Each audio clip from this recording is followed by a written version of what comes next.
So today we're going to talk about pricing in software development. It's one of the hardest things you can do, really. So is the price right? This is like probably the first question you have in mind when you're looking at different software development agencies or nearshoring or outsourcing options. You might have some form of documentation or a specification document or an idea or a sales pitch or prototype.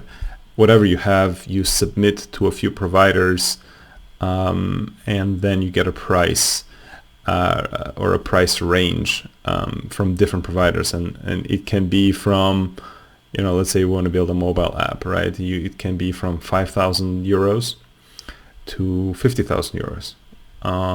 So at that point, you don't really know which one is the right price, right? You don't know which one is cheaper, although you may be inclined to think that paying 5,000 is better and cheaper, right? More cost effective.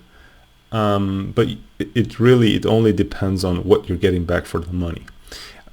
It's the value that makes the pricing right. So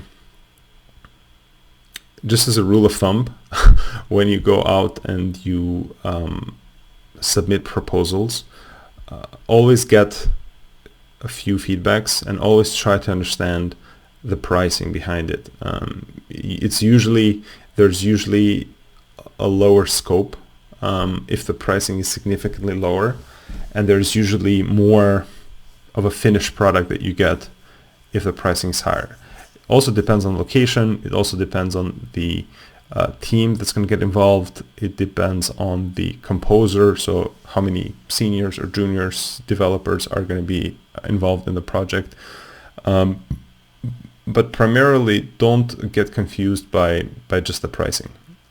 Usually, a good rule of thumb would be if you submitted 5 proposals and you got 5 answers, the 2 or 3 quotes in the middle are a good rule of thumb to go by. If you have something extremely high or extremely low, you better start asking some questions, and that might get adjusted if those questions are answered. We didn't know that you need Facebook login, or we didn't know that this was also for Android. Yeah, so you need to start clarifying that.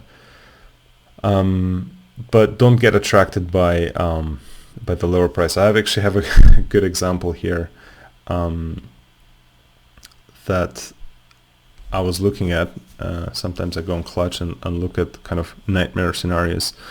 And there's one example here that says, obviously didn't go through the project while they managed to take $6,000 from us, 0.5 out of 5. So that's one scenario where, it depends what you get back from, right? So if you pay $6,000 and you don't get anything back, or you don't get anything useful back, that's probably not the best price to pay. Usually people who outsourced and are experienced with outsourcing already know that. But if you're just getting started, or if you've never outsourced before, and then you are not very familiar with the process of building software, you might be familiar with using software, of course, but really building it and knowing the tech side of things, you might be tempted to just look at, say, hey, this is kind of an apples to apples comparison, and you might as well just go for the cheaper option.